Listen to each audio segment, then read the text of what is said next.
Hello, everyone.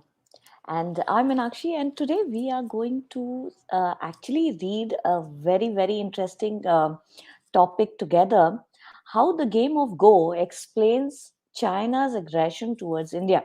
And yesterday, if you remember, we did a passage, an article from the Economist magazine about Russia.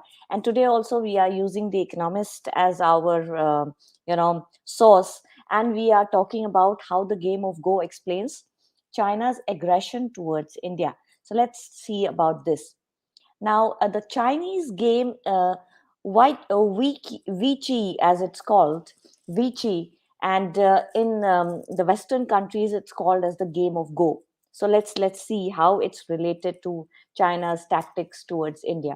In the ancient Chinese game of Vichy, also better known in the West as Go, the objective is not to knock out your opponent. You don't have to win or lose. You don't have to kill your opponent. Taking turns to add one stone at a time to the board's 361 spaces. Now, if you see here the board, you can see, and you have to keep adding your coins, your stones to the board 361 places.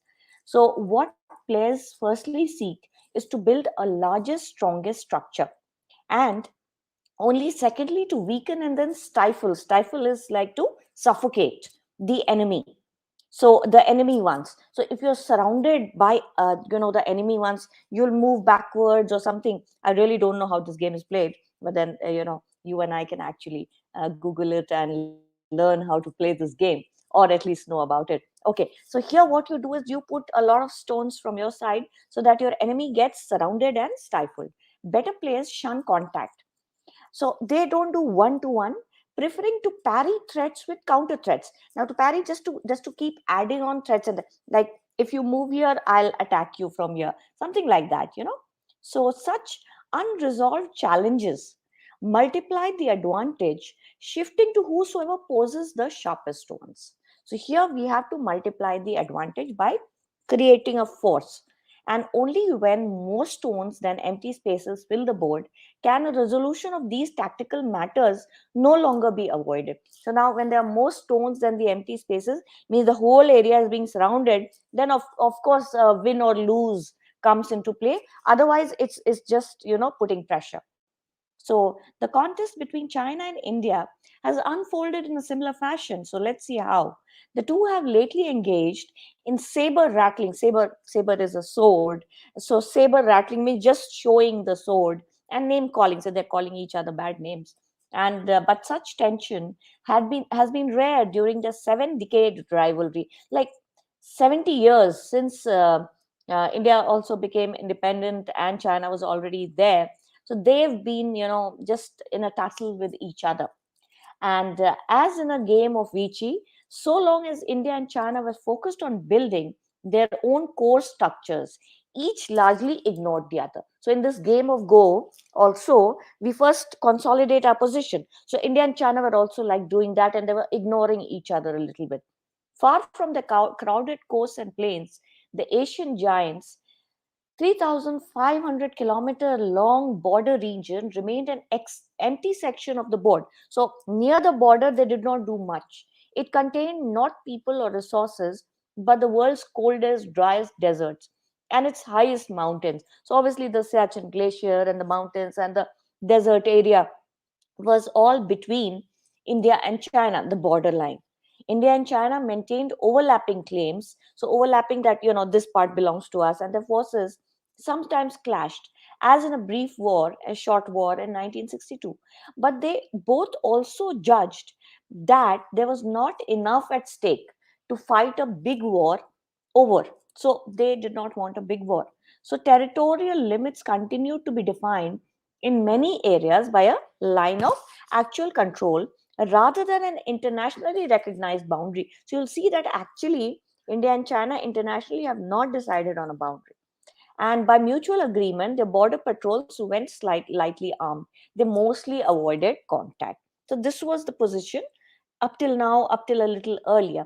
As democracy bound by rules, as a democracy bound by rules, India has repeatedly sought to end the ambiguity by negotiating a permanent border. Now, India has always been trying to negotiate a permanent border because it's a democracy, doesn't want to fight. And but perhaps because its strategists are steeped in the culture of Vichy, China has repeatedly rebuffed. It has just said no to such efforts. No, we are not talking about the border. That's what China does, because their strategists have been, since childhood, they have thought of this game of strategy, and they're trying to play the same with India. For a player building formidable structures, formidable means really huge and scary structures across the rest of the board, why foreclose on potential pressure points? So immediately, why should you close on the pressure points like the border? We'll first surround you. That's what they're saying. Better to leave them open for use in the future. So they'll use it as a trump card later on. When you have more leverage and your opponent has more reason to fear you. So they are going to use it when they have more power, more leverage, more, risk taking capacity. Under President Xi Jinping, China appears to have decided that this future is now. So, this future of pushing India, now it is there. At several strategic spots along the border in the spring of 2020, Chinese troops marched into long established patches of no man's land. So, suddenly in the spring meaning around the March, April, February to April area, the Chinese troops march into the patches of no man's land, setting up permanent forward positions. When India sent in soldiers to challenge the intrusions, fisticuffs ensued. So when India sent its soldiers to challenge China's, thrust into the no man's land, fisticuffs means they started one-to-one fight. One clash left some 20 Indian soldiers and at least 4 Chinese dead. China has since refused any return to the status quo ante. So it's not going back, it's staying there. This leaves it in control of lands India regarded as its own, and more seriously in control of vantage points, the important points from which to threaten crucial roads and other Indian infrastructure. So it's placed itself, it marched into the no man land and then placed itself at such important strategic vantage points. So it's threatening the roads that are there into India and Indian infrastructure. From a Vichy perspective, China's boldness is understandable. You understand how they're playing this game. In the 1980s, its economy was roughly equal to India. It is now 5 times bigger. So they have made those formidable structures and churns out ever more sophisticated weaponry. So they're creating their own weapons also, while India is still relying on imports. China's infrastructure has expanded towards its peripheries at a speed India has been unable to match. So it's like gone to till the last points. As seen from Beijing, China's southern neighbor meaning India, looks weak in other ways. Its democracy is messy and inefficient. So they are saying that democratic India is messy and inefficient. Narendra Modi, India's prime minister, looks like a puffed up bluffer. So this is what the author says, that the prime minister does not, he just feels that he's just saying things. And even as China extends strength by tightening its alliance with India's arch enemy, Pakistan, Mr. Modi deters. So, China is trying to make its alliance with the other country, Pakistan. And in his dream of so Mr. Modi is still differing. He is not trying to fight. In his dream of a Hindu golden age, India needs no allies. So he's not making any alliances. That's what the author here is saying. Unlike China, he's saying that in his dream of a Hindu golden age, India needs no friends, only weaker satellites or rich friends. Despite fanfare over defense agreements with Japan or America or Australia, they remain largely notional. So they are just notional friendships and alliances. No concrete thing has been established by India. As these countries are going to support it. India's army has little functional interoperability with any other, cannot function with any other armies of any other world. They haven't done anything like that if any crisis arises. In short, as the board fills up and one player emerges dominant, there should be no surprise for it to push the advantage. But China has not yet won. So they're saying that yes, the player China can push its advantage, but it has not won as yet. even if his opponent is erratic. Now, India is erratic. We still don't know its stand. The global game board may provide wider. So the global game board, now India and China is one game board part, and the global game board is another part. And India may turn out to have better placed assets than Mr. Xi realizes. So actually, India might have some trump card.